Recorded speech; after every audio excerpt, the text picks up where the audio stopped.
እሳቸው ሌሎችም ወንጀል የሰሩ ሰው ስልጣናቸውን በአግባብ ያልተጠቀሙ ግለሰቦች ያው በሕግ ይጠየቃሉ። የኢትዮጵያ ንጉስ ያሉት ሴትዮ በጣም ብርቱ ሴት ናቸው። መጨረሻ መገናኘታችሁ ስለማይቀር እዛው ትነጋገራላችሁ። ማንም ትግራይ ኦሮሚያ ክልል ሄዶ ማንም ወላይታ ሶማሌ ክልል ሄዶ መኖር መቻል አለበት። ይሄንን ማድረግ የምትችል ኢትዮጵያ ካልፈጠርን በስተቀረ ኢትዮጵያ የሚለውም ስም የቆየውም ኤግዚስት አያደርግም። ሰዎች በገዛ ሀገራቸው ወጥተው መግባት የሚሰቀቁባት ኢትዮጵያ ከሆነች ስሟም ክብሯም ይጠፋል። ይሄ የሚያሳዝነው ሁላችሁም እንደምትገነዘቡት ብዙ ሰው መሮትም ፈልጎም አገር ለቆ አውሮፓ ወይም አሜሪካ ሲሄድ ከተወሰነ ጊዜ በኋላ የመኖሪያ ፍቃድ ሲቆይ ደግሞ ፓስፖርት ይሰጣል። አሜሪካ ያሉ ኢትዮጵያውያን ፕሬዝዳንት መሆን አይችሉም እንጂ መምረጥ ሁሉ ይችላሉ። ሰርተው ይበላሉ፣ ወጥተው ይገባሉ፣ በሕግ ይዳኛሉ።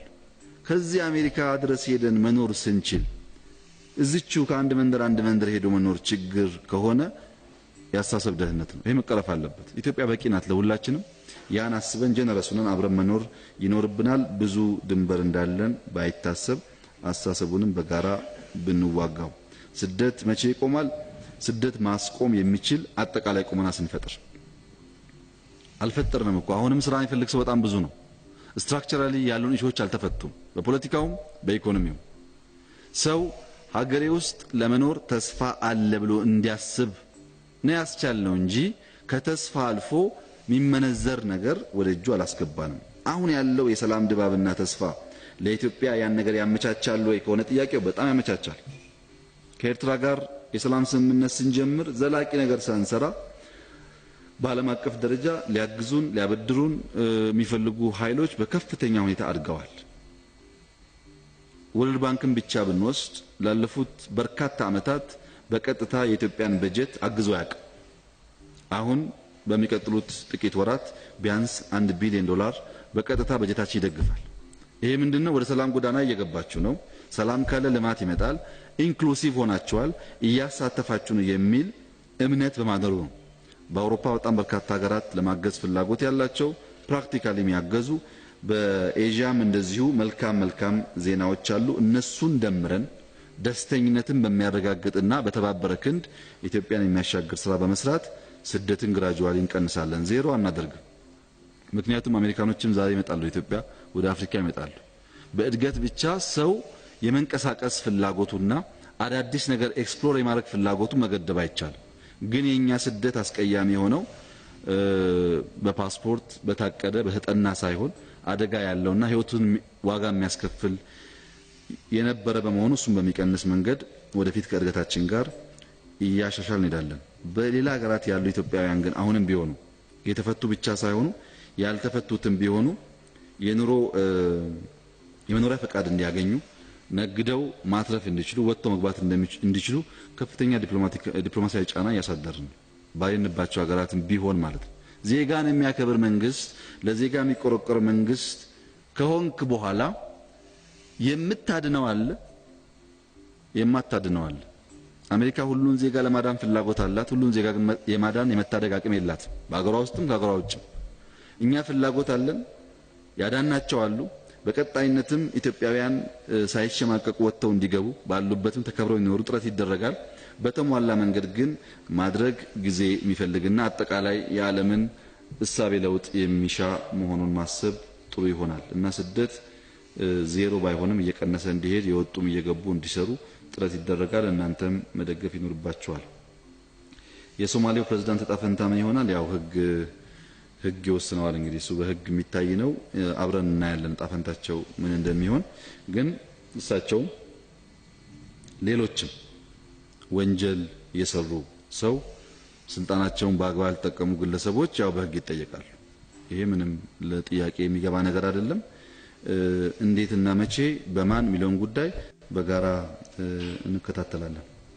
የሼህ አላሙዲንን በሚመለከት ሼህ አላሙዲን ካሉበት ሁኔታ በብዙ ምክንያት ብዙ እስረኞች ባሉበት ሀገር እንዲፈቱ ጥረት ስናደርግ ቆይተናል። ሳውዲን ጨምሮ ሳውዲ እስረኞች እንዲፈቱ ስንጠይቅ እሳቸውንም ያካተተ ነው። ሳውዲ በርካታ እስረኞች ከፈቱልን አገራት አንዷ ነች። በጣም ብዙ ሰው ተፈቷል ከሳውዲ መፈታት ብቻ ሳይሆን ትራንስፖርታቸውን ሸፍነው ኢትዮጵያ አመጣውልናል እና ሼህ መሐመድ ባጠረ ጊዜ ጉዳያቸውን ጨርሰው ለመፍታት የሳውዲ መንግስት ፍላጎት እንዳልና ቃል ገብቶልናል የሆነ ሆኖ የተወሳሰበ ጉዳይ አለ በእነሱ እሳቤ በእነሱ ያስተሳሰብ እና የህግ ስርዓት አንድ ሰው በሳቸው ልክ በሚጠረጠርበት ጉዳይ በምን አግባብ ይዳኛል የሚለው የወሰደው ጊዜ አለ የማድረግ አቅም ፍላጎት ብቻ አይደለም ኢንስቲትዩሽናል ካፓሲቲም ይፈልጋል የሆነ ሆኖ ጉዳያቸውን እየተከታተልን ነው በተገኘው አጋጣሚ ሁሉ እያነሳን ነው በቅርቡም ከተሳካ እናያቸዋለን ብለን እናስባለን ፕሬሸራይዝ እናደርጋለን ቶሎ ጉዳያቸው ፈጥነው እንዲፈታ የሳውዲ መንግስት ላይ የሳውዲ ዜግነት ባላቸው ግለሰብ ላይ ነገ እንዲፈቱ ብለን ማዘዝ ግን አንችልም አንዱ መከራከሪያ ዜጎቻችሁን ፈተንላችኋል እሳቸው የኛ ስለሆኑ ለኛ በተተውት ዳኝነቱን የሚል ሐሳብ ያላቸው እኛ ደግሞ ፓስፖርታቸው የናንተ ቢሆንም እሳቸው የኛ ናቸውና እንደሌላ ኢትዮጵያዊ እንዲታዩ የሚል ጫና እየፈጠር ነው ክትትል ያደረግን ነው ውጤቱን በጋራ እንጠብቃለን ኢንቨስትመንት በሚመለከት ጥያቄ ሳይሆን በጣም ጠቃሚ አስተያየት ነው ያነሱት በተለይ የታክስ ፎይታን በሚመለከት እውነት ለመናገር ኢትዮጵያ የምትሰጠው የታክስ ፎይታ አርሶም እንዳሉት ከበርካታ አፍሪካ ሀገራት በቁጥር ዳብል ነው 6% ገደማ ከምናስገባው ገቢ በዚሁ መልክ የሚቀር ነው በጣም በርካታ ሀብት ነው በኢንቨስትመንትን ለማበረታታት የሚውለው በዚያ ልክ ስራ ላይ አልዋለም አንደኛው የኢንቨስትመንት ሐሳቤ ነው ሰዎች መሬት ከወሰዱ ካጠሩ በኋላ ነው የባንክ ብድር የሚያመቻቹት ጨርሰው የፋይናንስ ሶርስ አውቀው ወደ ስራ አይገቡ በግብርናው በፋብሪካው በሀገር ውስጥም በውጭም እንደዚህ አይነት ችግር ሲያጋጥም ቆይቷል አንዳንዱ ላይ እርምጃም ሲወሰድ ቆይቷል ክልሎች ባላቸው ኢንቨስትመንት ኦፊስ እያጠሩ ነው ሊበረታታ የሚገባውን እያበረታቱ ደግሞ በገባው ውል መሰረት የማይሰራውንና ውጤት የማያመጣውን ደግሞ በህግ አግባብ ማስተካከያ እርምጃ እንዲወስዱ ይደረጋል ኢንቨስትመንትን በሚመለከት ሁለት ነገር ማሰብ ጥሩ ነው የሀገር ውስጥና የውጭን ስናስብ እኛ ከውጭ የምንፈልገው ካፒታል ከውጭ የምንፈልገው ዕውቀት ከውጭ የምንፈልገው አንድን ነገር ጀምሮ የመጨረስ ልምድ የሀገርን ሰው በመወደዳችንና ኢንቨስተር በመወደዳችን የሚተካ አይደለም አይተካም ከውጭ የምንፈልገውን ካፒታልና ልምድ ለማግኘት በስፋት ኢንቨስተርን መጋበዝ ይኖርብናል የሚመጣው ኢንቨስተር ግን የተባለውን ሀብትና ዕውቀት ይዞ መምጣት አለበት የቆዳ ከለር ብቻ ሳይሆን ሀብትና ገንዘብ ይዞ መጥቶ ሟድነው ያምስሶ ሰራተኛ ቀጥሮ አስተምሮ ትርፋማ የሚያደርገን እንዲሆን ደግሞ አሰራራችን መፈተሽ ያስፈልጋል የውጭ ኢንቨስትመንት የበቃንና የማያስፈልገን ሀገር አድርገን ማሰብ የለብንም በብዙ እጥፍ የውጭ ኢንቨስትመንት እንዲበረታታ አሁን ተጨማሪ ስራ መስራት ይኖርብናል ያን ካደረግን ነው አንኢምፕሎይመንት ላይ ያለውን ችግር መቅረፍ የምንችለው ከውጭ የመጡ ሰዎች ትላልቅ ብቃት ያላቸው ሀብት ያላቸው እንዲሆኑ መረጣችንን ማሻሻል ብዙ ሀገራት ትልልቆች ካመጡ በኋላ እነሱ እንዳይወጡ በብዙ መንገድ እየደገፉ አዳዲሶች ደግሞ ሲመጡ ቁጥሩን ያሳንሳሉ እኛ ጋር የገባው እና ሊገባ የሚፈልገው በዛ ልክ ብቃት ያለው መሆኑን እያዩ መለየት ያስፈልጋል ኢንቨስትመንትን በሚመለከት ወጣቶች የክልል አመራሮች ማሰብ ያለባቸው ሰፋፊ ኢንቨስትመንት ማምጣት ካልቻል ኢትዮጵያ ውስጥ የምናስበውን እድገት ማረጋገጥ አይቻልም ኢንቨስትመንት እንዳይስፋፋ በማድረግ እድገትን ማረጋገጥ አይቻልም ኢንቨስትመንቱ ግን አትራፊ ሀገር ጠቃሚ እንዲሆን የመጣውም አትርፎ ሊጠቀም እንደሚመጣ ባሰበ ልክ እንዲሆን መስራት ያስፈልጋል የሀገር ውስጥ ኢንቨስተር በጣም ኢንከሬጅ መደረግ አለባቸው የመጨረሻ የኛ ግብ ኢትዮጵያውያን በጣም ብዙ ሀብታሞች መፍጠር ነው ያ እንዲሆን ግን ፍላጎት ወደ ተግባር እንዲቀየር መጀመሪያ ምን ያክል ካፒታል አላቸው የካፒታል ሶርሳቸው ሎካል ስለሆነ ዕውቀታቸውስ ምን ያህል ነው ከውጭ ሰዎች ጋር ጆይንት ቬንቸር እየሰሩ ልምድና ሀብት እያተረፉ እንዴት ራሳቸውን ችለው መቆም ይችላሉ የሚለው ጉዳይ መታየት አለበት ኢትዮጵያ ውስጥ እንደምታውቁት የሀገር ውስጥ ኢንቨስትመንት የሚባለው ኢንቨስተር የሚባለው አብዛኛው ኮንስትራክሽን ሴክተር ላይ የተሳተፈ ነው ኮንስትራክሽኑ ደግሞ ለ20 30 አመት የምናስበው ኢንቨስትመንት ቢሆንም ምን ያክል እየቆየ ነው ታውቁታላችሁ ጥራት እና የመቆየት አቅም እንዲኖረው በጋራ መስራት መስፋት ይኖርበታል በሂደት ግን የኛን ኢንቨስተሮች በገንዘብም በእውቀትም እያሳደግን ማጠናከር አስፈላጊ ነው የሚባለው ትክክል ነው ካፒታልን ግን ቦርደር ማበጀት አያስፈልግም ካፒታል ከየትም ቦታ ከመጣ ቶሎ ላፍ አድርጎ ስራ ላይ ማዋል ነው እንጂ ከእንትን ከመጣ አታስፈልግም ከእንትን ብቻ ከመጣ የሚባል ነገር ተገቢ አይደለም። ኢትዮጵያውያን ባለሀብት አገር ውስጥ ሰርቶ እንዲያድጉ ድጋፍ ሲደረግ በገንዘብ ብቻ አይደለም አቲቲዩድም ነው። ሁለት ፎቅ ሁለት መንገድ ከሰራችሁ በኋላ ቶሎ ሄዳችሁ ዱባይ ቤት አትግዙ፣ ዱባይ ቤት ከምትገዙ ያንን ገንዘብ እዚሁ ኢንቨስት አድርጉት የሚል ያሳሰብ ለውጥም ያስፈልጋል። ሁላችሁም እንደምታውቁት ዓለም ላይ ውድ የሚባል መዝናኛ ውድ የሚባል ሆቴል ካለ ከ10 አንድ ወይ ምናምን ኢትዮጵያውያን ታያላችሁ። ኢትዮጵያውያን ውድ ቦታ ዓለም ላይ ሲዝናኑ ይታያል፣ ውድ ሰፈር ሲኖሩ ይታያል። ያ ሀብት ለምንድነው እዚህ የማይፈሰው ምንጩስ ምንድነው እያሉ ማየት ያስፈልጋል። የሎካል ኢንቨስተርስ ኢንከሬጅ ማድረግ ያለባቸው እንደ ሎካል ኢንቨስተር አስቦ ያለውን ሀብት በሙሉ ሀገር ውስጥ ለማፍሰስ ሲሰናዳ እንጂ ትንሽ ትርፍ ሲያገኝ ሴፍ ብሎ የሚያስበው ዱባይ ከሆነ አሜሪካ ከሆነ ቤት የሚገዛው ሌላ ቦታ ከሆነ ድጋፍ ላይ ሎካል ሀብት ማሸሽ ላይ ግን እንደማንኛውም ከሆነ ጥቅም የለውም። ይሄ በጊዜ ብዛት በእናንተም ጥረት በመንግስትም ጥረት እየተቀረፈ እንደሚሄድ ተስፋ አደርጋለሁ። ከዩጋንዳ ጋር ያለው ንጽጽር መኪናን በሚመለከት ዩጋንዳ ከኢትዮጵያ የተሻለ መኪና አላት የሚለውን ብዙ እርግጠኛ አይደለሁም። ከኔ የተሻለ ያቃሉ ስለኖርበት የሆነ ሆኖ ግን የመኪና ቁጥር መቆጠብ የሚያስፈልገው እርሶ ያነሱት ጥቅሞች እንዳሉ ሆኖ ችግር ስላለ ችግሩ ሁለት ነው። አንደኛው ነዳጅ ከፍተኛ ሀብት ኢትዮጵያ የምታፈስበት ሴክተር አንዱ ነዳጅ ለማምጣት ከ2.5 ቢሊዮን ዶላር በላይ በአመት እናወጣለን። ብቻ ሳይሆን ነዳጅ የሚያስገቡ ሀገራት በ2 ወር 3 ወር ውስጥ ክፍያ ይጠብቃሉ። በተራዘመ ጊዜ የሚገኝ አይደለምና አብዛኛው የምናገኘውን የውጭ ምንዛሪ ነዳጅ ላይ ስለምናውል አሁን እርሶ እንዳሉት ሁሉም ሰው እንዲያስገባ ብናደርግ ሁሉም ሰው ደግሞ ነዳጅ ይፈልጋል ማለት ነው። ያን ማቅረብ ደግሞ እንደ መንግስት አንችልም። ነዳጅ ብቻ አይደለም መንገድ ስራናቸው መንገዶች ያን ማስተናገድ የሚችሉ አይደሉም። ይሄን ነዳጅ ማምረት ስንችል መኪና በአገር ውስጥ ማምረት እየቻልን ስንሄድና የውጭ ምንዛሬ ፍላጎት እየቀነሰ በሚሄድበት ሰዓት እርሶ እንዳሉት ማስፋት ያስፈልጋል። እንደማንኛውም ቤዚክ ፍላጎት መኪና ሁሉም ሰው እንዲኖረው ማድረግ ጥሩ ነው። ግን አሁን የቮልክስዋገን ኩባንያ ለረጅም ዓመታት ኢትዮጵያ ውስጥ እያመጣ እየሸጠ የቆየ ቢሆንም ፓርት ለማምረት ፍላጎት አልነበረውም። አሁን በተፈጠረው ሁኔታ ኢትዮጵያ ውስጥ ለማምረት ፍላጎት አሳይቷል። ነገ ከነገ ወዲያ የሚፈራረም ይመስለኛል። እንደዛ ትላልቅ ኩባንያዎች መጥተው እያመረቱ በሎካል ገንዘብ መግዛት ስንጀምር እርሶ ያሉት ነገር እየተቀረፈ ይሄዳል። ሁለተኛው ጉዳይ ከመኪና ጋር የሚያያዘው አሁንም ቢሆን ለትራንስፖርት ፐርሰናል ፐርፐዝ የሚገቡ መኪናዎች ችግር ያለ አይመስለኝም። በጣም ድጋፍ ይደረጋል። ለፐብሊክ ትራንስፖርት ለታክሲ የሚገቡ መኪናዎች መንግስት በብድርም ታክስም ድጋፍ ያደርጋል። የግል መኪና በሚመለከት ግን መኪናው ከተገዛ በኋላ ዲማንድ የሚያደርጋቸው መንገድ እና ሌሎች ግብአቶች የሚጠይቁት ነገር ስላለ ነው ያዝ የተደረገው። ወደፊት እያየን አቅም በፈቀደ መጠን እያሻሻል እንደምንሄድ ማሰብ ጥሩ ይሆናል። የመጨረሻ ዙር እናንተ ይበቃችኋል በዛ ያላችሁ። እሺ አንተ እህቴ መጨረሻ እንደዚህ ያልከው። አመሰግናለሁ። ክቡር ጠቅላይ ሚኒስትር ታምራት ኃይሉ እባላለሁ ከቁም ነገር መጽሔት ነው። የመጀመሪያው ጥያቄ እንግዲህ ላለፉት 20 ዓመታት የኢትዮጵያና የኤርትራ ጉዳይ ባለበት ቆይቶ በቅርቡ ልባት ማግኘቱ ይታወሳል። ከዚህ ከኢትዮ ኤርትራ ግንኙነት ጋር በተያያዘ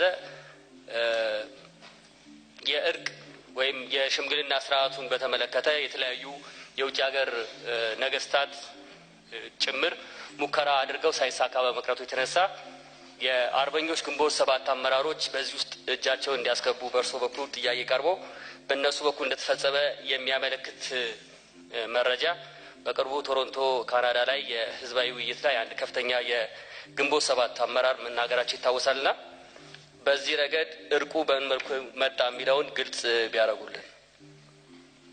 ሁለተኛው ጥያቄ ላለፉት 15-16 ዓመታት በላይ ይሆናል የኢትዮጵያ የስነ ምግባርና የጸረ ሙስና ኮሚሽን ተቋቁሞ እንቅስቃሴ ሲያደርግ እንደነበር ይታወቃል። ነገር ግን ያው የሙስናው ጉዳይ የሚታወቅ ነው። እንደውም እየባሰበት ስለመምጣቱ ነው በይፋ የሚታወቀው። ከዚሁ ጋር በተያይዞ በአዋጁ ላይ በግልጽ እንደተቀመጠው የመንግስት ባለስልጣናት ያስመዘግቧቸውን ሀብቶች ለህዝብ ይፋ እንዲያደርጉና ህብረተሰቡም በዚህ በጸረ ሙስና ዘመቻው ላይ ራሱን አስተዋጽኦ ማበርከት እንዲችል በአዋጁ ላይ በግልጽ ተቀምጧል እና ይህንን በተመለከተ እኛ ላለፉት በርካታ ዓመታት መዝገቡን ለማየት ጥያቄ አቀርበን ነበረ። እስካሁን ድረስ ምላሽ ልናገኝ አልቻልንም። እንደውም በቅርቡ የተሾሙት አሁንም በኃላፊነት ላይ የሚገኙት የራሳቸው የፌዴራል ስነ ምግባርና ጸረ ሙስና ኮሚሽን የግላቸውን ሀብት እንዲያሳዩና እሳቸው ራሳቸው ተነሳሽነት እንዳላቸው ጠይቀን ነበረ። በይፋ እሳቸውም የራሳቸውን ለማሳየት ዝግጁ እንዳልሆኑ ነው። ከዚህ አንጻር አይስ ብሬከር መሆኑን በጣም ጠቃሚ ነው ብዬ አምናለሁ። ክቡር ጠቅላይ ሚኒስትር እርስዎ የራሱ ያስመዘገቡትን ሀብት ለኢትዮጵያ ሕዝብ ይፋ ሊያደርጉ የሚችሉበት እድል ካለ እንደ አንድ ጥያቄ ይዤ መጥቻለሁ። ሌላ ጥያቄ በቅርቡ ያው እንደሚታወቀው አዲስ አበባ አዲስ ከንቲባ በእርስዎ ተሾመዋል። ከንቲባው ካሁን በፊት እንደምናውቀው የአዲስ አበባ ከተማ ተወላጅ ባለመሆናቸው የተነሳ ብዙ ሰዎች የከተማዋን ችግርና የከተማዋን ስነ ልቦና በማያውቁ ከንቲባዎች ከተማ ከመመራቱ አንጻር ችግሩ ውስብስብ የመሆን አዝማሚያ ላለፉት በርካታ ዓመታት ሲታይ እንደነበረ ይታወቃልና ቢያንስ ምርጫው እስኪመጣ ድረስ በዚህ ረገድ የከተማውን ስነ ልቦና በሚያውቅ እና በቂ እውቀትና ግንዛቤ ያለው ሰው ለምን አልተደረገም የሚል ጥያቄ አለ። በመጨረሻ ማነሳው የግሎትን ጉዳይ እየተመለከተ ነው። ባለፈው እዚሁ ስብሰባ አዳራሽ ይመስለኛል መግለጫ ሲሰጡ እናቶ የ7 ዓመት ልጅ ሆነው 7ኛው ንጉስ እንደሚሆኑ እንደነገሮቹት በመገናኛ ብዙሃን ሲተላለፍ ነበረ። የታሪክ ባለሙያዎች ከየትኞቹ ነው የሚለው እስካሁን ድረስ አወዛጋቢ ሆኗል። የማይቆጠሩ ንጉሶች አሉ ወይ የሚል ጥያቄ አለ። በመጨረሻ ከአሜሪካ ቆይታው በኋላ ከመጡ በኋላ ክቡር ጠቅላይ ሚኒስትር ትንሽ የጤና ችግር እንደገጠመው ይነገራልና ጤናው እንዴት ነው? አመሰግናለሁ። ሰላማዊት ካሳ እባላለሁ ከፋና ብሮድካስቲንግ ኮርፖሬት ፋና ቴሌቪዥን የመጣሁት። ብዙ ጊዜ ክቡር ጠቅላይ ሚኒስትር ንግግሩ ላይ ስለ ኢትዮጵያዊነትና ጥልቅ ስለሆነው ትርጉሙም ያነሳሉና በዜጎች ላይ ደግሞ አሁን ሀገራዊ ማንነትንና ብሔራዊ ማንነትን በምን መልኩ ነው አስታርቆ መሄድ የሚቻለው የሚለውን የእርስዎን አመለካከት መስማት ፈልጋለሁኝ። ሌላው ጥያቄ የሚሆነው በወቅታዊ የሀገሪቱ የውጭ ግንኙነት ሂደቶች ላይ ፈጣን ለውጦች ፈጣን እንቅስቃሴዎች ያሉ ከተለያዩ ሀገራት ጋር ያለንም ግንኙነት ጭምር ማለት ነው የሀገር ደህንነትና የውጭ ጉዳይ ፖሊሲ ላይ ካሉትም በተለየ ማለት ነው። ስለዚህ እነዚህን አሁን በተግባር እየተወሰዱ ያሉትን እርምጃዎች ከፖሊሲው ጋር እንዴት ነው ማስታረቅ የሚቻለው? ከዛ ባለፈ ግን ፖሊሲው በራሱ ማሻሻያ አያስፈልገውም ወይ አሁን ላይ ባለው ሂደት ማለት ነው? ነባራዊ ሁኔታው እሱን የሚያዝም ስለሚመስለኝ ሌላው እንግዲህ ከማኒፋክቸሪንግ ዘርፍ ላይና ግብርና ዘርፍ ላይ የተለያዩ ጠንከር ያሉ ማሻሻያዎች እንደሚያስፈልጉ አሁንም ከፍተኛ ጫና እያሳደረ የሚገኘው የግብር አሰባሰብ ሂደቱ እንደሆነ ይታወቃልና ይሄም በራሱ ዘርፉ ጠንካራ ማሻሻያዎች እንደሚያስፈልጉት ይነገራል። በተጨባጭ የታቀዱት ነገሮች ምንድናቸው በዚህ ዘርፍ ላይ የሚለውን ቢነግሩን ብዬ ነው። አመሰግናለሁ። ሙክታር ጀማል እባላለሁ ከቮይስ ኦፍ አሜሪካ ነኝ። የጥያቄዎቹ ማነሳው መጀመሪያ ተሐድሶን በተመለከተ በተለይ ኢህአዴግ ከላይ ነው የታደሰው ወደ ታች አልወረደም የሚል ብዙ ጥያቄዎች አሉ። እስከታች አሁንም ወደ ዞኖች ወደ ወረዳዎች በወረድን ቁጥር የባሱ ቢሮክራሲዎች ነው ያሉት። በተለይ ጉዳዮችን ማስፈጸም ላይ ህዝቡ በጣም ብዙ ቅሬታዎች አለው። አልዘገየም ወይ የሚሉ ብዙ ጥያቄዎች ስላሉ ይሄንን መንግስት እንዴት ያየዋል? በመቀጠል ደግሞ ምርጫን በተመለከተ ምርጫን ጊዜውም እየቀረበ ነው። ተሐድሶም በቅርብ ነው። ለውጥ ሂደት ላይ ነው ያለ ነው እና ቢርቅ ወይ ደግሞ ፖስፖን ቢሆን የሚል ሀሳቦችም አሉ። የመንግስት አቋም ምንድነው? ምንድነው የታሰበው? መጨረሻ ጥያቄ የቋንቋ ፖሊሲን በተመለከተ ነው። በተለይ አፋን ኦሮሞ ሁለተኛ የፌዴራል የስራ ቋንቋ እንዲሆን የተለያዩ የቀረቡ ጉዳዮች ነበሩ። መልሰው በዛው ከሰሙ ወይ ደግሞ ምንድነው እየተደበሰበሱ ነው የሚባሉ ጥያቄዎች አሉ። ይሄን በተመለከተ መንግስት ምን አስቧል? ምክንያቱም አሁን በተለይ በትምህርት ፍኖተ ካርታውንም በተመለከተ የቋንቋዎቹ ጉዳይ ላይ እየተነሱ ያሉ ውዝግቦችና ሀሳቦቹ መንሸራሸሩ ያንን የተነሳውን ለማስቀመጥ ለመድፈቅ ነው ወይ የሚሉ ሀሳቦች እየተንሸራሸሩ ስለሆነ ሁለቱንም በተለይ አጣጥመው ሀሳብ ቢሰጡበት ላለው በጣም ነው ማመሰግነው። አመሰግናለሁ። ሰለሞን ኃይሉ እባላለሁ ከኦቤን ነው የመጣሁት። የመጀመሪያው ጥያቄ የተለያዩ ወንጀሎችን ሰርቶ በህዝብ ውስጥ እየተሸሸጉ ያሉ ሰዎች አሉ። ህዝቡ እንደዚህ አይነት መሸሸጊያ ሆኖ እንዳይቀጥል ምን እየተሰራ ነው ያለው? ሁለተኛው ደግሞ ወጣቱ ቄሮ እና ፋኖ መላው የሀገሪቱ ወጣት ለዚህ አሁን እየተገኘ ላለው ድል ትልቅ መስዋዕትነት ከፍሏል፣ ባለውለታም ነው። አሁን ግን ከስሜታዊነትና በተለያዩ ቡድኖች በመሸወድ ስህተቶች ሲፈጸሙ የመንጋ ፍትህ ሲፈጸም ይስተዋላል። ወጣቱ ምን መሆን አለበት ከዚህ ነገር ለመቆጠብ የሚለው ነው። አመሰግናለሁ። ባለፈው ጊዜ በዚህ በተፈጠረው በሀገራችን በተፈጠረው ለውጥ ምክንያት ተፎካካሪዎች ወይም ተቃዋሚዎች ከውጭ ሀገር ያሉ ወደ ሀገራችን ገብተዋል። ከነዚህም ውስጥ ወደ ሀገራቸው ገብተዋል። ከነዚህም ውስጥ የታጠቁ ኃይሎች ያሉበት ፓርቲዎች አሉና ከነሱ ጋር የታጠቁ ሰራዊታቸውን ይዘው ነው እስከ ምርጫ ድረስ የሚቆዩት ወይስ በሌላው ጊዜ እንደሚደረገው ወይም በሌሎች ሀገሮች እንደሚደረገው ወደ መከላከያ ኃይል ይጠቃለላሉ ወይስ ምን ታስቧል የሚል አንደኛው ጥያቄ እሱ ነው። ሌላው በጅግጅጋ በሶማሌ አካባቢ በተደረገውን አደጋ በተመለከተ መንግስት አፋጣኝ እርምጃ ቢወስድ ኖሮ ያንን አደጋ መቀነስ ይቻል ነበር የሚል አስተያየት ይሰጣል። ይሄውም አሁን የተባለውም ሆነ በፊትም ለርሶ ጭምር እንዳደረሱ አካባቢው ሰዎች እዛ አካባቢ የሚሰራው ስራ ከፍተኛ ችግር ያለበት መሆኑን የሰብአዊ መብት መደፈሩን ቀድሞ ተነግሯል። እንደውም አሁን ደግሞ የሶዴፓ ፓርቲ እንደገለጸልን ከሆነ የተደረገው ጥቃት በቅድና ተደራጅቶ በደንብ ታቅዶበት የተሰራ ነው ተብሏል። ስለዚህ የመረጃ ክፍላችን አልደረሰበትም ወይ? ሌላው ደግሞ ቅዳሜ ዕለት መከላከያ ሚኒስትር መግለጫ አውጥቶ ነበረ አስጊ ሁኔታ መፈጠሩ። ነገር ግን ወደ ስምሪት የገባው ከሰኞ ዕለት ጀምሮ። ስለዚህ ፈጣን ነገር ቢወሰድ የተሻለ አይሆንም ነበር ወይ? ስለዚህ መንግስቱ ፈጣን እርምጃ ባለመውሰዱ ምን ይሰማዋል ነው ወይስ ወስጃለሁ ብሎ ያስባል ወይ ነው? ሌላው በማዕድን ዘርፍ በኩል አሁን በአብዛኛው ቆሟል። የማዕድን ምርቶች በተለይ ለምሳሌ እንደ ሻኪሶ ያለውን ልንጠቅስ እንችላለን። መቼም ሻኪሶን ያለው የወርቁ ጉዳይ ስለሆነ ነው። አካባቢው በጊዜው የተባለው ለህብረተሰቡ የማይመች ሁኔታ ስላለበት ነው ተብሎ ነው እና እነዚህን ነገሮች ቶሎ መፍታትና ወደ ስራ መግባት አይቻልም ወይ? እስካሁንስ የተሰራ ነገር የለም ወይ ነው የመጨረሻው ጥያቄ። ክቡር ጠቅላይ ሚኒስትር ቅድም በተጠየቀው ጥያቄ ላይ የሰጡትን አስተያየት መልስ በሚገባ ተከታትያለሁ። በዚህ በውጥረት በተባለው ላይ ነገር ሰፋ ያለ ነገር ጠብቀን ስለነበረ ሊሆን ይችላል።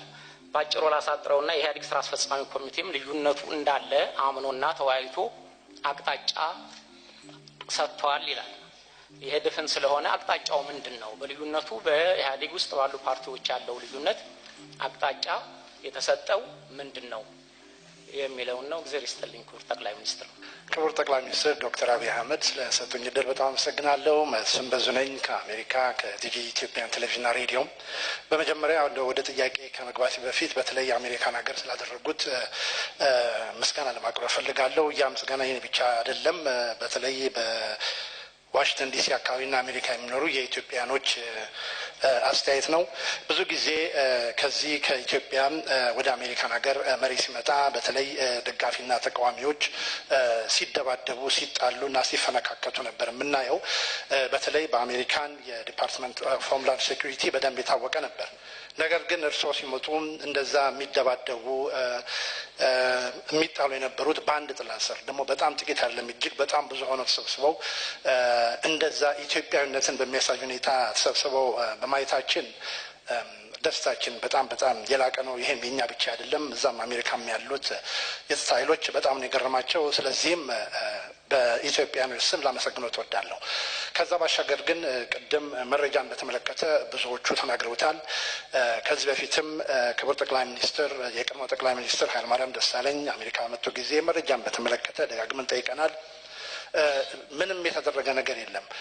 እዚህ ያሉት ኢትዮጵያኖች ኢቢሲን፣ ፋናን፣ ዋልታና የተለያዩን በቴሌቪዥኖች በመመልከት ያው መረጃ ማግኘት ይችላሉ።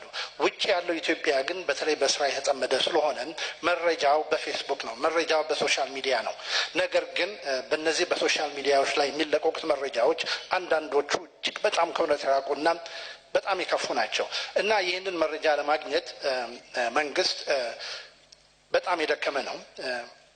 የኛም ስራ መረጃ ለማቅረብ ነው። እውነተኛ መረጃ ለህዝብ እንዲቀርብ ለማድረግ ነው እና በተለይ አንዳንድ በጣም አንገብጋቢ ኢሹዎች ሲነሱም ወደዚህ ወደ ኢትዮጵያ በምንደውልበት ጊዜ ያው ብዙ ባለስልጣኖችን ለማነጋገር በምንፈልግበት ጊዜ ስልክ ሲያነሱ የሚሰጠን መልስ ስብሰባ ላይ ነን፣ ቆይታችሁ ደውሉ የሚል ነው።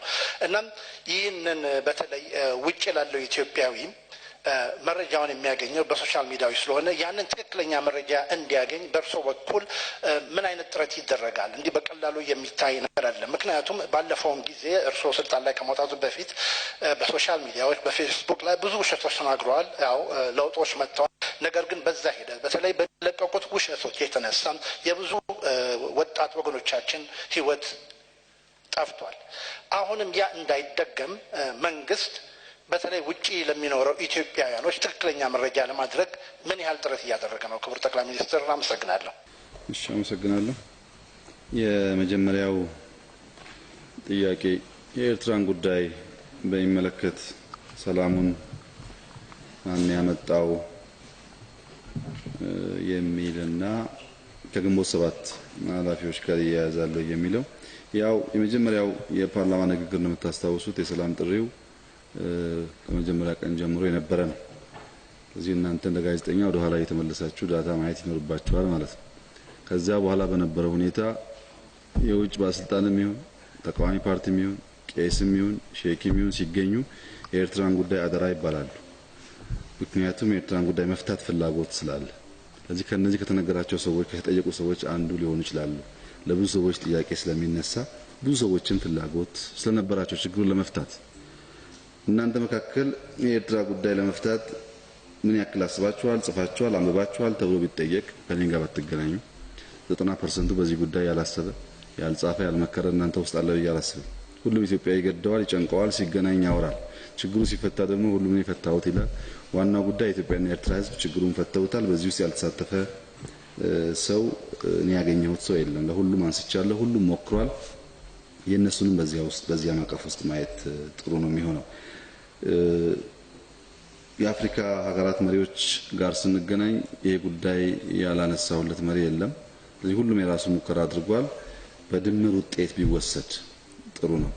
ዋናው ማረጋገጫ ግን የተጀመረው የሰላም ጉዳይ የኢትዮጵያና የኤርትራ ህዝቦች በጎ ፍላጎት ያረፈበት የሸምጋዮች ጉዳይ አለ። ላለፉት 20 ዓመታት ይሄን ጉዳይ ያልሸመገለ ዲፕሎማት ያልሸመገለ መሪ የለም። ጊዜው ደርሶ ሁለቱ ህዝቦች ከተኙበት ነቅተው ይብቃን ባሉበት ጊዜ ሰላም ተፈጥሯል። ዋናው ስራ መሆን ያለበት የትናንትናውን የሰላም ጅማሮ ማናስ ጀምረው ሳይሆን እንዴት በጋራ ሆነን እናስጠብቀው ነው። ሰላሙን ማስጠበቅ ማስቀጠል ስለሚያስፈልግ አሁን ተሳተፍን የሚሉም ያልተሳተፉ ማይሎች ተረባርበው ሰላሙን ማስጠበቅ ማስቀጠል ላይ ብንረባረብ ግን አሁን የተገኘው ድል የማን ነው ለሚለው የሁላችሁ በሚል ቢወሰድ ጥሩ ነው። ሀብት ማስመዝገብ ይፋ ማድረግ ይደረጋል፣ የሁሉም ባለስልጣናት ይደረጋል። ምን ያክል ውጤታማ ነው የሚለው ጉዳይ በእኔ በግል እምነት ብዙም አላምንም በዛ። ምክንያቱም ማን ነው የራሱን ሀብት በራሱ ስም የሚያስመዘግበው? ያው የምታውቁት ስለሆነ ማለት ግን የተመዘገበው ይፋ ይሆናል፣ ህዝብ ይሳተፋል። ዋናው ጉዳይ ሌብነት መጠየፍ ነው። ሌብነትን 10 ብር ሰርቀህ አንድ አስመዝግበህ እሷ መናገር ሳይሆን ሌብነት ጥሩ አይደለም ብሎ የሚያስብ አገልጋይ ትውልድና አመራር መፍጠር ያስፈልጋል። ይሄ ስልጣን ላይ ብቻ አይደለም። በተደጋጋሚ እንዳነሳሁት መስጊድም ቸርች ውስጥም ምናልባት እናንተ ሚዲያ ውስጥም ሁሉም ቦታ ሰው ትንሽ ነገር ለራስ መውሰድ ያለውን ዝንባሌ እየተወ ታማኝነትን የሚያዘነብልበትን መንገድ መፍጠር ያስፈልጋል። የኔን በሚመለከት በጣም ብዙ ነው ያስፈራል፣ ግን ሲገለጽ ይገለጻል ማለት ነው።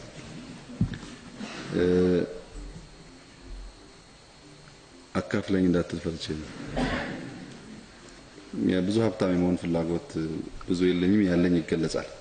የአዲስ አበባ ከንቲባን በሚመለከት ብዙ ጅምብሮች አሉ።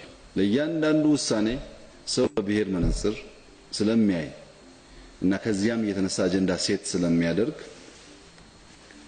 የተፈጠረውን ነገር እድል ሰጥቶ ከማየት ይልቅ አቃቂር ማውጣት የሰፋ ነው። አንተ ምንም እንደምታውቀው ይሄንን ጉዳይ በእኔ እምነት ከንቲባ አልሾምንም። አዲስ አበባ ከንቲባ መሾም እኛ አንችልም። ከንቲባ የሚሾመው የአዲስ አበባ ሕዝብ ነው። እሱም ከ5-6 ወር በኋላ በምርጫ ነው የሚሾመው።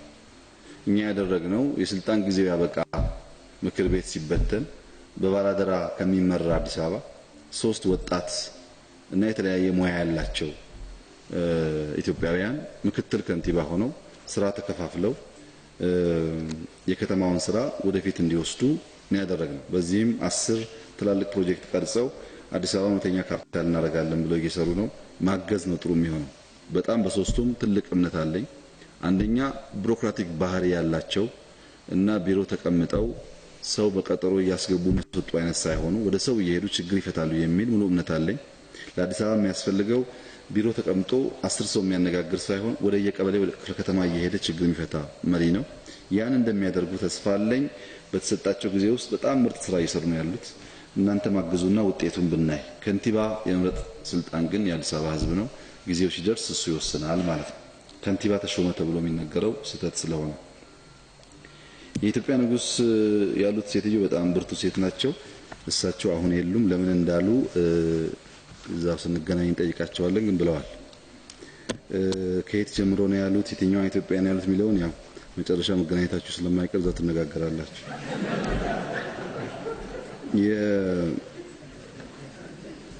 ያው በእኔ እውነት ስለሚናገር የገነት ሰው እንደሚሆን ተስፋ አድርጌ ነው። የሷ የታወቀ ስለሆነ የሚያጠራጥር ነገር ካለ ጠይቄ እነግርሃለሁ ስንገናኝ። የጤና ችግር አላጋጠመኝም። ምንም አይነት የጤና ችግር አልነበረኝም። ሙሉ ጊዜን ያጠፋሁት በምስራቁ በተፈጠረው ሁኔታ ነው። ከሚዲያ አካባቢ ስላልነበርኩ መሰለኝ እንደዛ የተባለው። እስካሁን በህይወቴ ሆስፒታል ሄጄ አላውቅም። በስፖርት ነው የማምነው። አላመመኝም። ወደፊትም እንዳያመኝ የኢትዮጵያ እናቶች ይጸልዩልኛል እና ስጋት አይግባ። ግን እንዲያመኝ የሚፈልጉ ሰዎች ካሉ እና እነሱ ሲያሰራጩ እናንተ ደግሞ ሳታረጋግጡ እሱን ለማባዛት ልምድ መውሰድ ያስፈልጋል። እኔ አሞኝ አጋጣሚ ነው። በጣም ጤነኛ የሆንኩበት ጊዜ ከአሜሪካ መልስ ነው እና በዛ ቢታይ ጥሩ ነው። ሰምቻለሁ አሉባልታውን፣ ግን ውሸት ነው። ኢትዮጵያዊነት እንዴት ይገልጹታል ለተባለው ጥያቄ ያው ኢትዮጵያዊ በመሆኑ የምገልጸው ሌላ መንገድ የለም። ኢትዮጵያዊነት ጥልቅ ነገር ነው። ዲፋይን የሚደረግ ነገር አይደለም። በአንድ አውድ በአንድ ንግግር የሚገለጽ አይደለም። ኢትዮጵያዊነትን በመሆን ብቻ ነው መግለጥ የሚቻለው። ለኔ ኢትዮጵያዊነት አቃፊነት ነው ብዬ አስባለሁ። እኛም ብቻ ሳይሆን ሌሎቹን። ኢትዮጵያዊነት ለእውነት ደግሞ ጀግንነት ነው ብዬ አስባለሁ። ኢትዮጵያዊነት የሀገርና የሕዝብን ጥቅም የሀገርና የሕዝብን ፍላጎት እንደራስ ፍላጎት አይቶ ታምኖ ማገልገል ነው ብዬ አስባለሁ። ይሄ ሐሳቤ ጊዜ ቢወስድም እየሰፋ ሄዶ የብዙዎቻችን ይሆናል ብዬ አስባለሁ። ኢትዮጵያዊነትን ዲፋይን ማድረግ ግን በአጭር ጊዜ ንግግር የሚቻል አድርጌ ያልወስደውም። ዘርዘር ያለ አውድ ስላለው በተለያየ መንገድ እሱም ማየት ነው። ኢትዮጵያዊነት በመልክ ይገለጻል፣ በንግግር፣ በቋንቋ ዘዬ፣ በተረትና ምሳሌ፣ በሃይማኖት እና በየትኛውን ኢትዮጵያዊነት ገልጬ እችላለሁ፣ ግን ኖሬ ገልጠዋለሁ ነው ኢትዮጵያዊነትን የምለው። የውጭ ግንኙነት ፖሊሲን በሚመለከት ፖሊሲው መሻሻል ይፈልጋል። ለማንኛውም ፖሊሲ የሚቀረው ነገር አለ። የሚመለከታቸው አካላት እያጠኑት ነው። ፖሊሲው ግን ሁልጊዜ ሴንተር የሚያደርገው የውጭ ጉዳይ ፖሊሲ ናሽናል ኢንትረስት ነው። ናሽናል ኢንትረስቱ በመኳረፍ በፐርሰፕሽን በመጣላት እና በመቃቃር ሳይሆን በመተጋገዝ በመደጋገፍ በጋራ በሰላም ለመኖር የሚያስችል ነገር በመፍጠር ነው። ይሄን ለማድረግ ከብዙ ሀገራት ጋር ያለን ዲፕሎማቲክ ሪሌሽንሺፕ ዲስረፕቲቭ ነው። የተለመደውን አፕሮች የተከተለ አይደለም። ለሁሉም ወንድምና እህት ሀገራት የነገርናቸው ነገር ኢትዮጵያ ትልቅ ሀገር ናት። ቢፈልጉም ባይፈልጉም 100 ሚሊዮን ሕዝብ ያላት ታሪክ ያላት እና ወደፊት የማደግ ትልቅ እድል ያላት ሀገር ናት። ከኢትዮጵያ ጋር መወዳጀት ለኢትዮጵያ ብቻ ሳይሆን መወዳጀት ለሚፈልጉት ሁሉ ይጠቅማል እና የኢትዮጵያን ክብርና የኢትዮጵያን ትልቅነት የገለጠ ግንኙነት ነው የምናደርገው። ኢትዮጵያን ነው የምንገልጠው። ሲገለጥላቸው እየመጡ ነው፣ ወደፊት ይበራከታሉ ብዬ አስባለሁ። ገቢ ማሻሻያን በሚመለከት በጣም ትክክል ነው። የገቢ ስርዓታችን ማሻሻያ ይፈልጋል። አንደኛው ትልቅ ገቢ ያላቸው ምን ያክል ሰዎች ናቸው ያሉት፣ ከነዚህ ሰዎች የምንሰበሰብበት ስርዓት ምን ይመስላል የሚለውን አገልግሎት ከመስጠት ብቃት ጋር ተያይዞ በርካታ የሪፎርም ስራዎች እየሰሩ ይገኛሉ። መስሪያ ቤቱ ወደፊት ይሻሻላል ብዬ አስባለሁ። በተቻለ መጠን 100% አውቶሜት ማድረግና ሰዎች ትርፍም ሳይጠየቁ የሚገባም ሳያስቀሩ እንዲከፍሉ ማድረግ ይሞከራል። ይህ ስራ የኢትዮጵያውያን የሁሉን ተሳትፎ ይፈልጋል። በተለይ የሚያተርፉ ሰዎች ልክ እንደ ድሃው ታማኝ መሆን አለባቸው። እንደ መንግስት ሰራተኛው ታማኝ መሆን አለባቸው። አነስተኛ ገቢ እንዳላቸው ሰዎች ታማኝ መሆን አለባቸው። አነስተኛ ገቢ ያላቸው ሰዎች በታማኝነት ግብር ይከፍላሉ። ለማጭበርበር የሚመች ሀብት የላቸውም። ብዙ የሚጭበረበረው ከፍ እያለ ሲሄድ ነው። እሱን እያሻሻሉ ባህል እየቀየሩ መሄድ ይፈልጋል። የተጀመረውን ስራ በማፋጠን በሚቀጥለው አመት የተሻለ ነገር እንሰራለን ብለን እንጠብቃለን። ኢህአዴግ ከላይ ነው የታደሰው ወደታች አልታደሰም የሚለው ከላይ አልታደሰም፣ ለመታደስ ጀመረ እንጂ ገና ነው። ቅድም እኮ ስንጀምር ለምንድነው ለሚዲያ መረጃ ማሰጡት ያላችሁት እኮ እኛን ነው። ለዚህ ቀረን አድርገን አልታደስንም ማለት ነው። ፍላጎት ነው ያለን እኛ። ወደታች ደግሞ የሚሄድበት ሁኔታ ያው እንደምታውቁት ጊዜ ይወስዳል በብዙ ምክንያት እና እናንተም እኛም እየሰራን ቤዝ እንዲኖረው ለውጡ አዳዲስ ሀሳቦችም ሞር እየፈለቁ እንዲሄዱ ስራ ያስፈልጋል። በድምሩ ላይ ታድሷል ታች አልታደሰም የሚል ክፍፍል ትክክል አይደለም። ትክክል አይደለም። ላይ ከታደሰ አፍጥኖ ማደስ ስለሚችል ላይ ለመታደስ ፍላጎት አለው። ፍላጎቱን በተጠና መንገድ ናሬት አድርጎ ታች ያለውን ኃይል ማስታጠቅ ካልቻለ ደግሞ አልታደሰም ማለት ነው። መታደስ ማለት ማሰብ ብቻ ሳይሆን ያሰብከውን መከወን መቻል ስለሆነ እንደ ጅማሮ ቢወሰድ ጥሩ ነው የሚሆነው። ብዙ ታድሰናል የሚል አፕሮች ሳይሆን ለመታደስ ጥሩ ትራክ ይዘናል። ህዝብ እያሳተፍን በፍጥነት ከሰራን ብዙ ኃይል አለ። ኢህአዴግን ለመቀየር ኢህአዴግን ለማሻሻልና የተሻለ ዴሊቨር እንዲያደርግ ማድረግ ይቻላል። ከላይም ከታችም ስራ ያስፈልጋል። ከታችም በጣም የታደሱ ሰዎች አሉ፣ ግለሰቦች በጣም የሚለፉ የሚተጉ ሰዎች አሉ። ከላይም አልፎ አልፎ እንደዚህ ያሉ እነዚህ ማብዛት ነው። ከላይም ከታችም ለውጥ የሚፈልገውን ማብዛት፣ ለውጥ ቆሞ የሚያየውን እንዲሳተፍ ማድረግ፣ ለውጥ የሚቃረነውን ደግሞ ወይ እንዲወጣ ወይ እንዲገባ ማድረግ ነው። በዚህ መንገድ ፍጥነቱን ጠብቆ የተሟላ እንዲሆን ያደርጋልና ላይታች የሚለው ምናልባት እንዳያሳስተን ከላይ ጀምሮ ተጨማሪ ስራ እንደሚያስፈልግ ማየት ጥሩ ነው። ምርጫን በሚመለከት ቀርቧል። ቢራዘም ለውጥ የተጀመረው አሁን ነው የሚለው በግል እምነቴ ትክክለኛ አይደለም። እኔ የኢትዮጵያን ሕዝብ ማገልገል የምፈልገው በሚቀጥለው ምርጫ ካሸነፍኩ ብቻ ነው። ሳላሸንፍ አሁን በሆነው መንገድ የለውጡን ጊዜ አሁን ያለውን የሚቀረውን ጊዜ በመምራት ያ እንዲራዘም የመክፋት ፍላጎት እኔም ድርጅቱም እስካሁን የለውም። ወደፊት ሀሳቡ የሚነሳ ከሆነ በውይይት ለህዝብ እንገልጥ ይሆናል። የኛ ፍላጎት እንደ ድርጅት ያለን ፍላጎት ኢትዮጵያ ውስጥ እውነተኛ ዴሞክራሲያዊ ምርጫ ማረጋገጥ ነው። ኢትዮጵያ ውስጥ እውነተኛ ዴሞክራሲያዊ ምርጫ ተረጋግጦ ኢህአዴግ ካሸነፈ በሙሉ ልብ ያሰባቸውን ሀሳቦች ለማሳካት የሚሮጥበት፣ ከተሸነፈ ደግሞ ለዘመናት ሲናገር የነበረውን ቃል ምንም አይነት የመከላከል ስራ ሳይሰራ እጅ ነስቶ ስልጣኑን በማስረከብ ዴሞክራሲያዊ ድርጊት መሆኑን ማረጋገጥ አለበት ብዬ አስባለሁ። የኔ ህልምና ፍላጎት ኢትዮጵያ ውስጥ እውነተኛ ዴሞክራሲያዊ ምርጫ እንዲመጣ ማድረግ ነው። ከተቻለ ቢያንስ ሬጅስትሬሽን አውቶሜት ማድረግ፣ ከተሳካልን ሙሉ አውቶሜት ማድረግ ነው። የምርጫ ኮሮጆ የሚባል ጥርጣሬ ኢትዮጵያ ውስጥ መጥፋት አለበት። ሳይመረጡ ማገልገል ትርጉም የለውም። ሳይመረጡ መስረቅ ነው የሚፈልገው እንጂ ለማገልገል ሳትመረጥ መጋፋት አያስፈልግም።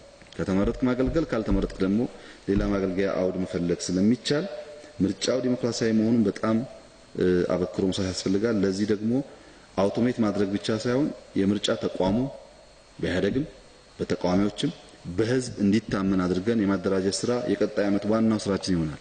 ተቋሙ በራሱ በሁሉ የሚታመን ኢህአዴግ የሚያምነው፣ ህዝብ የሚያምነው፣ ተቃዋሚዎች የሚያምኑት፣ ከጎን ሆኖ የሚመለከቱም የሚያምኑት መሆን አለበት። የኛ ግብ ዲሞክራሲያዊ ምርጫ ማረጋገጥ ስለሆነ መራዘሙን በግል አልመርጠውም።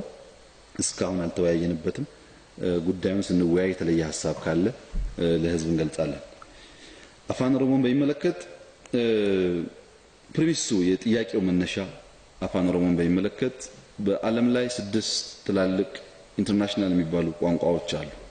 እነዚህ ቋንቋዎች እንደ መመዘኛ የተወሰዱት በርካታ ህዝብ የሚገለገልባቸው ብቻ ሳይሆን ከአንድ አገር በላይ ስራ ላይ የሚውሉ ሲሆን ቻይና ውስጥ ብቻ ሳይሆን ማሌዥያና ኢንዶኔዥያ የሚነገር ሲሆን አረብኛ ሳውዲ ብቻ ሳይሆን ግብጽም ቱኒዚያ የሚነገር ሲሆን እንግሊዘኛም እንደምታውቁት ሲሆን በርካታ ሀገራት የሚገለገሉበት ቋንቋ በመሆኑ ኢንተርናሽናል ቋንቋ ይባላል። አንድ ሀገር ውስጥ 2-3 ቋንቋ ናሽናል ላንጉዌጅ ማድረግ ባህልም በብዙ ሀገራት አሉ። በአፍሪካ ሀገራት ለምሳሌ ትናንት ከኛ የተገነጠለችው ኤርትራን እንኳን ብንወስድ ከአረብኛ ከትግረኛ ጨምሮ ናሽናል ቋንቋ አላት። ጅቡቲም እንደዚሁ አላት፣ ሱዳንም እንደዚሁ አላት፣ ኬንያም እንደዚሁ አላት። ስለዚህ አንድ ቋንቋ በላይ የመጠቀም ልምድ በዓለም መልሶም በአፍሪካ የተለመደ ስለሆነ ብዙ ህዝብ የሚናገረው ቋንቋ ተጨማሪ ቢሆን ይጠቅማል የሚል ፖለቲከኞች፣ አክቲቪስቶች፣ ዜጎች ያነሳሉ። ሲያነሱ መከራከሪያ ነጥባቸው ኦሮሚያ ውስጥ ብቻ የሚነገር ቋንቋ አይደለም። በትግራይ ክልል በራያ አካባቢ ቁጥሩ ያነሰ ቢሆንም ኦሮሚያ ይነገራል። በአማራ ክልል በዞን ደረጃ ይነገራል። በደቡብ በጣም በርካታ ብሔሮች ኦሮሚያ ይናገራሉ።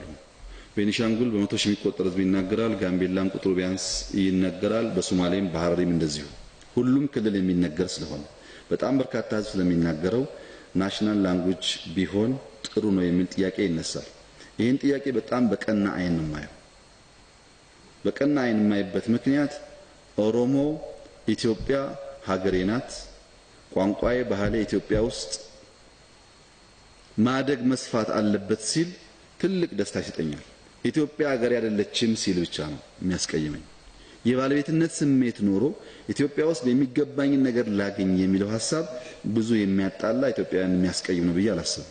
ኦሮምኛም ትግረኛም አማርኛም ሶማሊኛም 4-5-6 ቋንቋ ብንናገር ይጠቅመናል። ቅድም ባነሳውት መልኩ ግን ቋንቋ ማሻሻል ህገ መንግስታዊ ጉዳይ ያስነሳል። ይሄ መልካም ጥያቄ ህዝቦች ተወያይተውበት ኦሮምኛም ይሁን ሌላ ተጨማሪ ቋንቋ የሚያስፈልግ ከሆነ ማድረግ ኤርትራ እንዳደረገችው ጅቡቲ እንዳደረገችው ወይም ኬንያ እንዳደረገችው ኢትዮጵያ ላይ የማይደረግ ነገር አይደለም። ኦሮምኛ ተጨማሪ ብሔራዊ ቋንቋ ከአማርኛ ቀጥሎ ሲሆን አማርኛን እንደሚጎዳ የሚያስቡ ሰዎች ስተዋል። አይጎዳም፣ ይጨምራል እንጂ። ኦሮምኛ ዛሬ ናሽናል ቋንቋ ካልሆነ በስተቀር በአማርኛ እንገለገል የሚለውም ስተዋል። አማራ ክልል በፍጥነት ኦሮምኛ ቋንቋን ማስተማር አለባቸው። አማራ እና ኦሮሞ በጣም የተሰናሰሉ የተቀላቀሉ ህዝቦች ስለሆኑ ሁለቱም ቋንቋ የሚናገር ትውልድ መፍጠር አለባቸው። ደቡብ፣ ሲዳማ፣ ወላይታ፣ ሀዲያ፣ ስልጤ፣ ጉራጌ የምላቸው በሙሉ የራሳቸውን ቋንቋም ተጨማሪ አማርኛና ኦሮምኛም ቢናገሩ ጥሩ ነው የሚሆነው። ኦሮሞዎቹም እንደዚሁ ማለት ነው። ከነሱ ቋንቋ በተጨማሪ ሌሎች ህዝቦች የሚናገሩትን ቋንቋዎች ቢናገሩ መጥፎ አይደለምና ጉዳዩ ከትምህርት ፍኖተ ካርታው ጋር ምንም ትስስር የለውም። ፍኖተ ካርታው ቴክኒካል ቲም የትምህርት ስርዓትን የሚያጠኑ ሰዎች ያጠኑት ለፖለቲከኞች ለምሁራን አሁን የተገለጠ ጉዳይ ነው። መስተካከል የሚገባው ጉዳይ ካለ ማየት ይቻላል። በዛ አድርጎ የመድፈቅ ፍላጎት የለም። ይሄን ጥያቄ በመድፈቅም ሳይሆን በመነጋገርና መልክ በማስያዝ ብቻ የሚፈታ ይሆናል። ዋንኛው ጉዳይ የምናነሳው ሐሳብ ኢትዮጵያዊነትን የሚያጎላና የሚያሳድግ መሆን አለበት። እኔ ብቻ ሳይሆን እኛ የሚል መሆን አለበት። እንደዛ እስከሆነ ድረስ ለመነጋገርና ሁኔታውን ለማስተካከል ክፍት መሆን የሚያስፈልግ ይመስለኛል። በመድፈቅ እሳቤ ባይወሰድ በፈጠነ እንዲሆን ህግን ሳይከተል እንዲሆን የፈለክ ፍላጎትም ትክክል አይደለም። ሁለቱም ሚዛናቸውን መጠበቅ ይኖርባቸዋል። በህግም ባይወጣ ግን መማር አለባችሁ። በተለይ እናንተ 2-3 ቋንቋ የምትሰሙና የምትናገሩ ያንን ኢንከሬጅ የምታደርጉ መሆን ይኖርባችኋል። ለዛ ብናደርግ ለትውልድም ጠቃሚ ስለሚሆን ወንጀል ሰርተው የተሸሸጉ ሰዎች ለተባለው ያው ወንጀል ሰርተው የተሸሸጉ ሰዎች መንግስት አውቋቸው መንግስትም ሳያውቃቸው ሊኖሩ ይችላሉ። ወንጀል ሰርቶ እድሜ ልክ መሸሸግን አይቻልም። የጊዜ ጉዳይ ነው። ራሱ ወንጀል ካለበት ቦታ ፈልጎ ያወጣሃል። ወይም የሸሸገ ምሽግ በራሱ ወንጀለኛ መሆንን ሲያቅ ወንጀለኛ ማቀፍ ተገቢ አይደለም ብሎ ይተፋል። በዚያ ምክንያት ወንጀለኞች ለዘመናት ተደብቀው ይኖራሉ የሚል ሐሳብ የለም። ነገር ግን ወንጀለኞችን ፐርሲቭ ማድረግና ተጨባጭ መረጃ መያዝ ለየቅል ነው። ተጨባጭ መረጃ ይዞ አጥንቶ አስተማማኝ ሲሆን ካሉበት ቦታ ህዝብ እንዲያቅ አድርጎ መውሰድ ጠቃሚ ይሆናል። በዚህ ምክንያት ወንጀል ለሰሩ የሚታሰቡ በጥናት ላይ ያሉ ያልተነገሩ ሰዎች ኖሩ ይችላሉ። ተቋማቱ ስራቸውን ሲጨርሱ እየገለጡ ይወጣሉ ብዬ አስባለሁ። ወጣቶች ኢትዮጵያ ወጣቶች ለዚህ ለውጥ ዋጋ የከፈሉ ለውጡን የፈለጉ አሁን ደግሞ ለውጡን የማይጠብቁ አሉ። ምን ቢደረግ ይሻላል ለሚለው እውነት ነው። ወጣቶች ለውጥ ይፈልጋሉ። ለውጥ ሲፈልጉ ግን ቀጣይ ለውጥ ይፈልጋሉ። ያገኙትን ለውጥና ድል እየተው አዳዲስ ድል ይፈልጋሉ። በዚህ ምክንያት ድል መሰረት እንዲያጣ ይሆናል። ኢትዮጵያ ውስጥ በተደረገው ሁኔታ የተገኘውን ለውጥ የምናይበት መንገድ እንደየግለሰቡ ሚዛን ይለያያል። ለምሳሌ ሰዎች ኦነግ ነህ፣ ኦብነግ ነህ፣ ግንቦት ሰባት ነህ፣ ድምሂት ነህ ተብለው ከሀገር ሸሽተው ጎረቤት ሀገር ከሚኖሩበት ሁኔታ እነሱ መሸሻቸው ሳያበቃ ደግሞ የሱ እህትና የሱ ወንድምነ ተብሎ ሰዎች ከሚከሰሱበት ሁኔታ ሰዎች ትጥቃቸውን አራግፈው በሰላማዊ መንገድ ይግቡ ሲባል እንደ ትልቅ ድል ወስዶ ሜንቴን ካላደረገ ሌላ አመጽ የሚያስነሳ ከሆነ አዲስ ተሰዳጅ ይፈጠራል። ቀደሞ መጥቶ ሌላ የሚሰደድ ይፈጠራል ማለት ነው። ይሄ ተገቢ አይደለም። ወጣቶች መታገል ያለባቸው ለስርዓት ነው፣ ለሲስተም ነው። ሲስተም ሲኖር ብቻ ነው ሰኪዩር የሚሆኑት። ፖሊስ በማገዝ አቃቢ በማገዝ ፍርድ ቤት በማገዝ ኢንፎርሜሽን በመስጠት ሚናቸው የሚወጡ እንጂ ራሳቸው ፈራጅ ከሆኑ ቅድም እንዳነሳሁት ጉልበተኛ ይፈርዳል፣ ጉልበት የሌለው ደግሞ ፍርድ ያርፍበታል። ይሄ ደግሞ ፍትህን ያጓድላል፣ ተገቢ አይደለም። በቀጣይነት እያስተማሩ ማስተካከል ያስፈልጋል። የታጠቁ ኃይሎች ከነትጥቃቸው ይቆያሉ ወይ የሚለው ከነትጥቃቸው የሚቆዩ ከሆነ ለምን ይመጣሉ? ፕሪንሲፕሉ እኮ ትጥቅ አያስፈልግም። መታጠቅ ያለባቸው ሐሳብ ታጠቅ ያለባቸው መጽሐፍ ብቻ ነው የሚሆነው እንጂ ክላሽ አያስፈልግም። በክላሽ ከሆነ የመጡት መምጣቱ ዋጋ የለውም። ያ እንዳይሆን ዲሞቢላይዜሽን በሚመለከት ይሄንን ስራ የሚሰራ ተቋም በፌደራል ደረጃ ለማቋቋም ጥናት እየጨረስን ነው። ተቋም ይቋቋማል። የታጠቁ ኃይሎች ትጥቃቸውን ፈተው ወደ ስራ የሚሰማሩበት መንገድ ፖለቲከኛ ከሆኑ ፖለቲከኛ፣ ከዛ በተረፈ ስራ የሚሰሩ ከሆነ ስራቸውን እንዲሰሩ ይደረጋል እንጂ ትጥቅና ሰላም የሚባል ሁለት መንገድ አይሰራም። ምርጫውን ካሸነፉ ትክክለኛ ሆኖ ሊቀጥሉ፣ ከተሸነፉ ውጊያውን የሚቀጥሉ ከሆነ መምጣታቸው ዋጋ የለውምና ከሁሉም ተቃዋሚ ኃይሎች የታጠቁ ኃይሎች ጋር ያለው ንግግር ትጥቃችሁን ፈታችሁ በሰላማዊ መንገድ በሐሳብ ብልጫ ስልጣን ለመያዝ ታገሉ ነው። እነሱም ብቻ አይደለም፣ ኢንፎርማሊም ክላሽ ሽጉጥ የምትገዙ ዜጎች ክላሽና ሽጉጥ ስትገዙ ጠላቶቻችሁ ብቻ ሳይሆኑ ልጆቻችሁም ራሳቸው ሊገሉበት ስለሚችሉ በተደጋጋሚ ስላጋጠመ መሳሪያ መግዛት ጠላት ለማጥፋት ብቻ ሳይሆን የራስ ልጅ ማጥፋትም ስለሚያስከትል ያልተገባ ትጥቅ አትታጠቁ። እንኳን የተደራጀ ያልተደራጀም ቢሆን ማለት ነው። ብዙ ሀብታሞች ትጥቅ ይገዛሉ።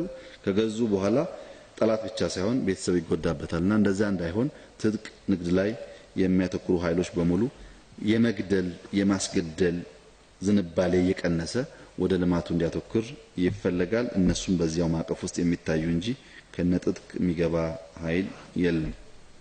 መንግስት አፋጣኝ እርምጃ ቢወስድ ወዳልተገባ ጉዳይ አይሄድም የሶማሌ ጉዳይ የሚለው እውነቱን ለመናገር በጣም በርካታ ስራዎች ተሰርተዋል። በግሌ በሶማሌ ክልል የተፈጠረውን መንገድ የፈታንበት ሁኔታና የሰጠነው አመራር ከሁሉም ስራዎቻችን ይልቃል። በዚያ ልክ ያልተነገረ ቢሆንም አሁን በፈታነው መንገድ ባንፈታው ኖሮ ሂሳቡ በጣም ብዙ ነው የነበረው። ስለዚህ መታገሱም ያስከፈለው ዋጋ ቢኖርም ያስገኘው ጥቅም አለ። ፈጥነህ በምትወስድበት ሰዓት ማቀፍ የሚገባህን ዜጎች ታጣና ብጥብጡ የማይረግብ ሊሆን ይችላል። ህግን የተከተለና ትዕግስት የተሞላበት መሆኑ ያስከፈለን ዋጋ ቢኖርም ውጤቱ ያማረ እንደሆነ መገንዘብ ጥሩ ነው። ማዕድን በሚመለከት የማዕድን ዘርፍ አንዱ ብዙ መጠቀም ያለብን ሴክተር ነው። የማዕድን ዘርፍን ስራ አጥነትን ለመቀነስ ተጨማሪ ሀብት ለማመንጨት መጠቀም አለብን የትም ቦታ ያለው ቢሆን። ማዕድን ላይ የነበረን አፕሮች ግን ኢንቨስተሮች የአካባቢውን ህዝብ በስራም በጥቅምም በደንብ የሚያሳትፉ አልነበሩ። በደቡብ አፍሪካ አሁን በዩጋንዳም ማዕድን የሚወጣባቸው አካባቢዎች የአካባቢውን ህዝብ የሚጠቅሙበት ስርዓት አለ። በእኛ ስርዓት እንደዛ አልነበረም እና አካባቢዎች ከነሱ የአካባቢ ህዝብ ከሱ ሪሶርስ እየወጣ እሱም ማይጠቀም መሆኑን ለአመታት እያየ ሲሄድ ወደ ግል ጠብ የመሄድ ዝንባሌ ስላለው የግል ባለሀብቱና ህዝቡን እያቀራረቡ ህዝቡ የሚጠቀምበት ልማቱንም ያለማው ባለሀብቱ የሚጠቀምበት እንደገና ሀገር የምትጠቀምበት መንገድ ማመቻቸት ያስፈልጋል። እንደዛ ያደረግን ካልሄድን በየጊዜው ግጭት ማጋጠሙ አይቀርም። እስካሁን ያጋጠመውም እየተፈታ ያለውም በዛ አግባብ እንደሆነ ቢታይ። በኢህአዴግ መግለጫ ውስጥ ልዩነት አለ። ልዩነቱ ምንድነው የተባለው? በኢህአዴግ መግለጫ ውስጥ ምንም ልዩነት የለም። የነበረን ውይይት የበቀደሙን የስራ አስፈጻሚ ስብሰባ ከሆነ የተነሳው በጣም ጥልቅ ውይይት አድርገናል። ሰዎች በተለመደው መንገድ ልክ እናንተ እንደምታነሱት መሰላቸው ጥያቄ አንስተው በዲሞክራሲያዊ መንገድ እንዲወያዩ ተደርጓል። መጨረሻ እስከዛ ቀን የነበረንን በሙሉ ድምጽ ተስማምተን ወደፊት ልናረጋቸው የሚገቡ ጉዳዮችንም አቅጣጫ አስቀምጠን የተለያየ ነው። እነዚህ ጉዳዮች በዚህ ጊዜ ይከናወኑ ጉባኤን ጨምሮ ማለት ነው። አቅጣጫ የሚለው እነዛን የሚመለከት ነው። ግን መግለጫም ሲሰጥ ውይይትም ሲካሄድ ጭራሽ የልዩነት የሚባል ድምጽ እንዳይሰማ የሚል ዝንባሌ ትክክል አይደለም። ክልሎች ባልመሰላቸው ጉዳይ ላይ የመሰላቸውን እንዲናገሩ ነው ትግሉም ለውጡ የሚያስፈልገው እንጂ ሁሉ ጊዜ እኛ በሰፋነው ልክ ተሰፍተው እንዲናገሩ አይደለም። ሲናገሩ ዲሞክራሲን የሚያስፋፋ ሲናገሩ አንድነትን የሚያጠናክር እንዲሆን ኃላፊነት መውሰድ አለባቸው። የመሰላቸውን የመናገር መብትና መቃወም መብት ግን መጠበቅ አለበት። ያ ከሆነ ሐሳቤው ሁሉ ጊዜ ኢህአዴግ ሲባል ምንም ልዩነት የሌለው በአንድ ድምጽ ሁሉ ነገር የሚወስን ተደርጎ መወሰድ የለበትም። ሁሌም ክርክሮች፣ ንትርኮች አሉ፣ ወደፊትም ይኖራሉ። የበቀደሙ ውይይት ግን በኔ ግንዛቤ እስካሁን ከነበረን ውይይት በጣም ሰፋፊ ሐሳቦች የተነሱበትና በመግባባት የጨረስነው ነው። ወደፊትም ይቀጥላል ብዬ አስባለሁ። ሐሳብ ልዕልና እስከያዘ ድረስ ኢሞሽን ገቨርን እስከሆነ ድረስና በፋክትና በምክንያት እስከተከራከርን ድረስ ብዙ ችግር የሚያጋጥም አይመስለኝም። ስሜት እየገታን በምክንያት መከራከር ባህል እያሳደግን ስንሄድ እንደዛ ያጋጥማልና በቀደም በነበረው ሁኔታ መልካም ውይይት ለቀጣይ ስራ መልካም አቅጣጫ ተቀምጧል። ኤክስፔክቴሽኑ ከዚህ ተቃራኒ ይመስለኛል። በዚያ ምክንያት መግለጫውን ለመቀበል ብዙ ሰዎች ይቸገራሉ። እናፋጥናለን። በቅርቡም ተመልሰን እንገናኛለን። አዳዲስ አጀንዳዎች እንወያያለን። በምንወያየው ውይይት ውስጥ በአጭር ጊዜና በረጅም ጊዜ የሚሰሩ ስራዎችን እንለያለን። መገለጥ ያለበትን እንደተለመደው እየገለጥን እንሄዳለን። ብዙ የተደበቀ ነገር እንዳለ ባይታሰብ ጥሩ ነው። በዚያ መልክ የሚገልጡ ሰዎች ካሉ ሙሉ መረጃ ካለማግኘት የተነሳ እንደሆነ ቢታሰብ። በመጨረሻ የመረጃ ፍሰትን በሚመለከት ችግር አለ ያሉት እውነት ነው። ችግር አለ። መረጃ ፍሰት ያው መጀመሪያ የጠየቀችኝ እህት በኋላም የጠየቀችኝ እህት እንደጠየቀችው እኔን ጨምሮ በደንብ እየተገኙ መረጃ መስጠት ችግር አለ። ለውጥ አለ ወይስ የለም? በጣም ትልቅ ለውጥ አለ። ጋዜጠኞች እያነሱ ያሉት እኛ የፈለግነውን ጥያቄ ጠይቀን ምላሽ ስጡን ነው እንጂ ኢንፎርሜሽን በትዊተርም ይሁን በሚዲያ አትገልጡልንም አይደለም። ባለፉት 4 ወራት ያልታየንባቸው ቀናት ጥቂት ናቸው። በሁሉም ጉዳዮች እየገለጽን ነው። ጥያቄው ግን እንደዚህ ፊት ለፊት ተገናኝተን መጠያየቅና መለስ አለብን የሚል ነው። ከስልክ ጋር ተያይዞ ያው እርሶ እንደሚያውቁት ሁለቱም ወገን ችግር አለበት። ከዚህ ቀደም የነበረው ከውጭ የሚጠየቀው ጥያቄም ሰላምተኛ ጓደኛ ተመስሎ ራስን በትክክል ሳናስተዋውቅ ደሞ ሪከርድ እያደረግን ግለሰቦች ሳይፈልጉና ሳይዘጋጁ ጥያቄ የመጠየቅ ነገር ስለነበረ ሰዎች ይሸሻሉ። በተለይ አሁን ተፈውሰው ነው እንጂ ኢሳቶች ያስቸግሩ ነበር። በዚህ ምክንያት ባለስልጣናት የውጭ ስልክ ሲሆን ሊሰበሰቡ ይችላሉ። ኢሳቶችም ሲጠይቁ ኢሳት ኤኬሌ ይባላልው ተጠይቆት ፈልጊያለሁ ማስፈቀድ አለባቸው። ሳያስፈቅዱ ሪከርድ አድርጎ ማውጣት ተጠያቂው ብቻ ሳይሆን ጠያቂውም የሙያ ስህተት እንዳለ የሚያሳይ ነው። ይሄን እንግዲህ ልማድ እያዳበሩ መሄድ ያስፈልጋል። ጋዜጠኝነት በባህሪው ኮርኳሪ፣ ፕሮቮካቲቭ እና ከውስጥ ስንክሳር ለቃሚ ስለሆነ ሰዎች ላለመሳሳት ሲሉ ይሰበሰባሉ። ይሄን ወደፊት እያረምን በተቻለ መጠን መረጃ ፍሰት እያሳለጥን መሄድ ይኖርብናል። በእኛ በኩል ኦፊሱን ማጠናከር ምንሰራቸውን ስራዎች በትዊተር በፌስቡክ እና በስፖክስ ፐርሰን በየጊዜው የተናገርን መሄድ በእኔም ደረጃ አስፈላጊ ሲሆን መረጃ ለህዝብ ማድረስ እንደ መርህ መከተል አለብን ብለን እናስባለን። ወደፊት ምናልባት ባጠረ ጊዜ የሚዲያ ሙያተኞች በርከት ያሉ 2-3 የምትሆኑ ጋር የአንድ ቀን የሁለት ቀን ውይይት በሙያ ጉዳይ እናደርጋለን። ያም በመናደርግ ጊዜ እኛም ይሰማንን በእኛ በኩል ያለው እናንተ የሚሰማችሁን እያነሳችሁ መካከለኛ ግራውንድ መያዝ ይኖርብናል። መካከለኛ ግራውንድ ማለት ለፖለቲካ ፍጆታ የምንጠቀማቸውን የመረጃ ስርጭትና ህዝብ ለማንቃት ለማደራጀት ህዝብ ወደ አንድ እሳቤ እንዲሄድ ለማድረግ የምንሰራውን ስራ መለየት ያስፈልጋል። አሁን ቅድም ከድሬቲው እንደተነሳው ገንዘብ ያላቸው ሰዎች እና ለውጥ የሚቀርሙ ሰዎች ይቀልባሉ። ፌስቡከሮችን 10 ሰው 15 ሰው ቀጥረው እየቀለቡ ዋና ስራቸው ውሸት ነው። ታሟል፣ ተገሏል፣ ጠፍቷል አይነት ህዝብ የሚያውክ መረጃዎች ያሰራጫሉ። እንደዚህ አይነት ነገር እየተሰፉ ከሄደ ለፖለቲካ ፍጆታ የማትፈልገውን ሰው የሚሰራውን ስራ ለማጠልሸት ወይም ለመሳደብ ሰፊ ጊዜም ተጠፋ ከሆነ ሰው ለሚዲያ ያለው አተያይ እያነሰ ነው የሚሄደው። ተደምረን ግን ኢንፎርሜሽን እያጠራን ይሄ ትክክል አይደለም እያን ምን ሰራ ከሆነ እንደዛ አይነት ስራ የሚሰሩ ሰዎች እየቀነሱ እውነተኛ ኢንፎርሜሽን ፍላጎት ያላቸው ሰዎች እየሰፉ ስለሚሄዱ የጋራ ጥረት ይፈልጋል። እስካሁን ያለው በቂ አይደለም። ወደፊት እያሳደግን እንደምንሄድ ተስፋ አደርጋለሁ። እኛም በተቻለ መጠን እሱ እናደርጋለን። ለዛሬ በቃናል ካልተቀየማችሁ